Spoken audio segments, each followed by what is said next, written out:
நாம் தமிழர் கட்சிக்கு முன்பு நாம் தமிழர் நடைபயணம்னு எழுச்சி தமிழர் கிராமங்கள் தோறும் போய் ஈழ பிரச்சனையை பேசி அப்படிதான் தமிழ்நாட்டில் ஈழ பிரச்சனை எல்லாருக்கும் தெரிய வந்தது. அதோட அறுவடை இப்ப யார் பண்ணிட்டு இருக்கா?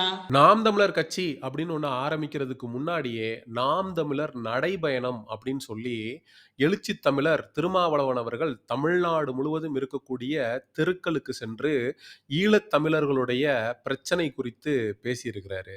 ஆனா இன்னைக்கு ஈழத்தமிழர் வைத்து அரசியல் செய்யக்கூடியது, அரசியல் பிழைப்பு நடத்தக்கூடியது யார் என்கிற கேள்விய திருமாவளவன் அவர்களுடைய பிறந்த நாளையொட்டி நடைபெற்ற நிகழ்ச்சியில உக்காந்துக்கிட்டு ஒரு சில தெரு நாய்கள் அண்ணன் சீமானவர்களுக்கு எதிராக பேசியிருப்பது மிகப்பெரிய பரபரப்பை சமூக ஊடகங்கள்ல ஏற்படுத்தியிருக்கு. நம்ம கேட்கறது என்னன்னா, நீங்க பிறந்தநாள் கொண்டாடுறீங்களா? தாராளமா கொண்டாடிட்டு போங்க. திருமாவளவன் அவர்கள் அனைத்து தரப்பினராலும் கொண்டாடப்பட வேண்டியவரா? ஆமா, கொண்டாடப்பட வேண்டியவர். ஒடுக்கப்பட்ட மக்களுக்கான அரசியலை செய்யக்கூடிய நபரா? ஆமா, செய்யக்கூடிய நபர். அவருக்கு பிறந்தநாள் வாழ்த்து தெரிவிக்கணும், அதை ஒரு கொண்டாட்டமா பண்ணணும் அப்படின்றதுல எந்த தவறும் இல்லை. அதை வரவேற்கணும். நீங்க தாராளமா கொண்டாடிட்டு போங்க. கமலஹாசன் அவர்கள் வந்தாரு, இதே திருமாவளவன் அவர்களுக்காக பாடல் பாடினாரு. அதுக்கப்புறம் நிறைய விஷயங்களை திருமாவளவன் குறித்து பெருமையாக பேசினாரு. அதெல்லாம் வரவேற்கணும். அதுல மாற்று கருத்து இல்ல. அரசியல் கட்சி தலைவர்கள் பிறந்தநாள் கொண்டாடுறது ஒன்றும் புதிதில்லை. அது ஒன்றும் விதிவிலக்கல்ல.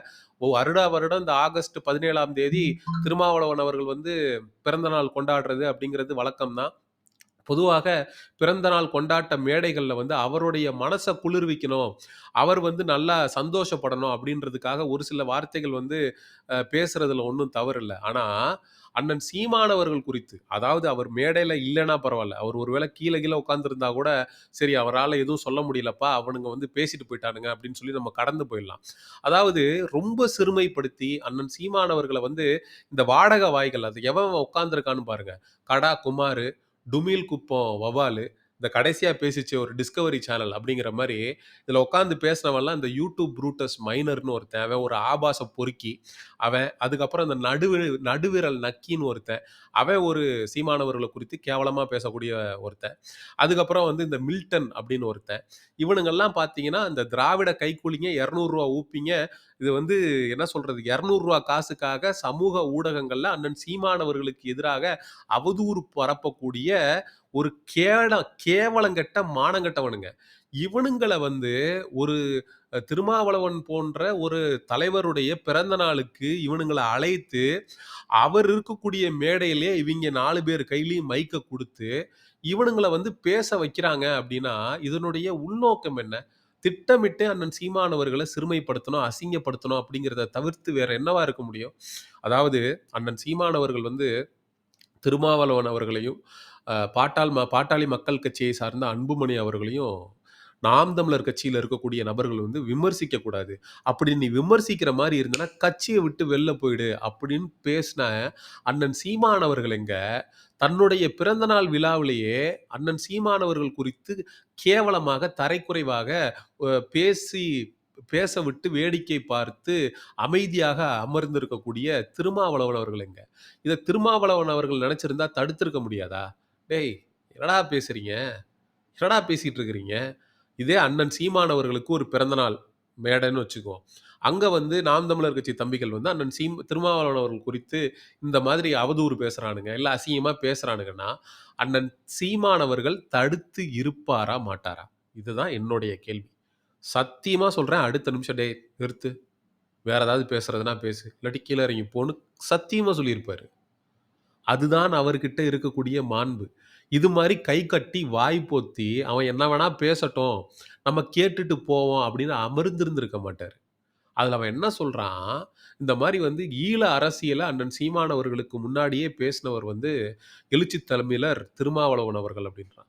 அதுல நமக்கு மாற்று கருத்து இல்ல. அவர் பேசினவர் தான். அதுல நமக்கு மாற்று கருத்து இல்ல. ஆனா அண்ணன் சீமானவர்கள் ராஜபக்சே உடைய நடத்திய விருந்துல போய் கலந்துக்கிட்டாரா? ராஜபக்சே உடைய தேநீர் விருந்துல போய் தேநீர் அருந்திட்டு வந்தாரா? ஈழத்தமிழர்களுக்கு துரோகத்தை செய்த திராவிட முன்னேற்ற கழகத்தினுடைய கூட்டணியில இருந்தாரா? காங்கிரஸோட நட்பு பாராட்டினாரா? அண்ணன் சீமானவர்கள் இன்னைக்கு வரைக்கும் திராவிட முன்னேற்ற கழகத்தையும் அந்த ஈழப்படுகொலைக்கு துணை போன திராவிட முன்னேற்ற கழகத்தையும் அந்த படுகொலையை வந்து ஆயுதங்களை வழங்கி அனைத்து விதமான உதவிகளையும் வழங்கி இந்த போரை நடத்தியது காங்கிரஸ் அப்படின்னு சொல்லியும் இன்னைக்கு வரைக்கும் இந்த 2 கட்சிகளையும் எதிர்த்து தான் ஒரு அரசியலை செஞ்சுட்டு இருக்காரு. ஆனா நீங்க அவங்களோட சேர்ந்து தான் ஒரு அரசியலை செஞ்சுட்டு இருக்கீங்க.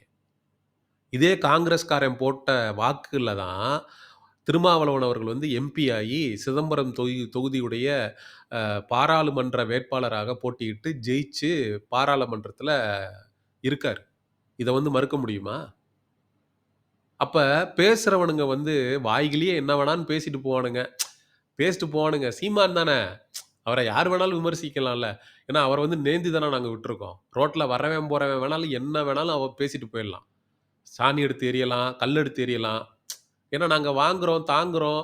நீங்க என்ன பண்ணாலும் நாங்க தாங்குறோம்ல. எங்களுக்கு அந்த பொறுமையும், நிதானமும் இருக்குல்ல. எவன் என்னத்த பத்தி எங்கள பத்தி அவதூறு பேசினாலும், கேவலமா பேசினாலும், பொறுமையா நாம் தமிழர் கட்சி தம்பிகள் வந்து நாகரீகமா காணொளி போட்டு விமர்சிப்பானுங்களே தவிர, இவனுங்கள மாரி ஆபாசத்த கையில எடுக்க மாட்டானுங்கன்னு அவனுங்களுக்கு நல்லா தெரிஞ்சிருக்கு. நம்ம என்ன வேணாலும் பேசலாம்டா இந்த ஆள.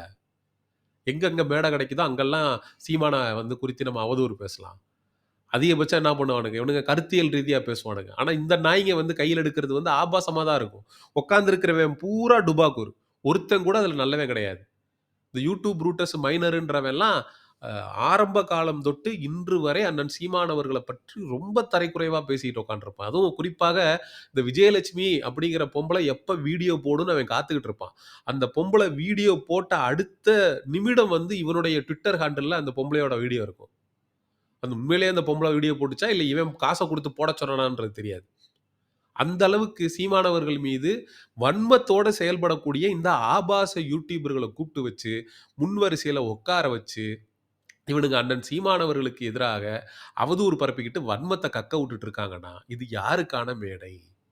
அப்ப அண்ணன் சீமானவர்கள் சொல்றதுபடி ஏன் இப்போ வரைக்கும் நம்ம சேனல்ல போய் நீங்க எடுத்து பார்த்தீங்கன்னா தெரியும். ஒரு காணொளியில கூட அண்ணன் திருமாவளவன் அவர்கள வந்து விமர்சிச்சு நம்ம காணொளி போட்டிருக்க மாட்டோம்.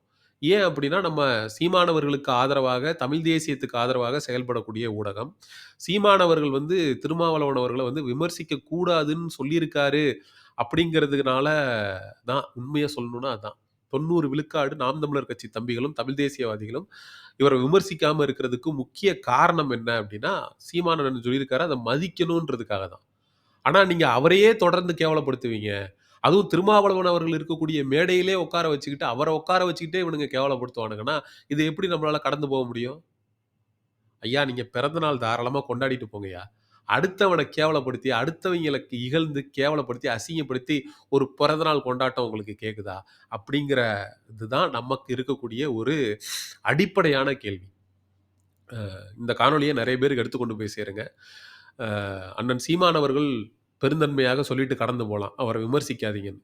ஆனா இந்த மாதிரியான விஷயங்கள் நடக்கும்போது, அவர பற்றி விமர்சிக்காம நம்ம கடந்து செல்ல முடியாது. "அண்ணே, வெளுத்ததெல்லாம் பால்ன்னு நெனைக்காதண்ணே. நீ வந்து உனக்கு பெருந்தன்மை இருக்குண்ணே. அவர விமர்சிக்காதன்னு நீ சொல்றண்ணே. ஆனா, அவரு அவர் இருக்கிற மேடையிலேயே உன்ன பத்தி கேவலமா பேசும்போது, கைகொட்டி வாய் பொத்திட்டு உட்கார்ந்துருக்காருண்ணே. அப்ப அவர் இல்லாத இடத்துலலாம், "சீமான பத்தி தானே, என்னா பண்ணுமோ பண்ணுங்கடா, என்னா பேசணுமோ பேசுங்கடான்னு" தானே சொல்லிட்டு போவாரு. தான் கண்ணு முன்னாடி நடக்கிறப்பயே தடுக்க முடியாத ஒருத்தரு, பின்னாடி அவருக்கு பின்னாடி நடக்கிறப்ப எப்படிண்ணே தடுக்க போறாரு? "இப்படி வெள்ளந்தியா இருக்கிறியேண்ணே" அப்படின்னு தான் அண்ணன் சீமான் அவர்கள பார்த்து கேட்கணும்னு தோணுது. நாம் தமிழர் கட்சி தம்பிகள், இந்த மாரி ஒரு விஷயம் நடந்திருக்குங்கிறத நெறைய பேருக்கு எடுத்து கொண்டு போய் சேருங்க. அடுத்த ஒரு காணொளியில் சந்திப்போம். நன்றி, வணக்கம். செங்குருதி சேயோனே வங்கோடிய வேலோனே செவ்வளரி தோளோனே எங்குடிய காப்போனே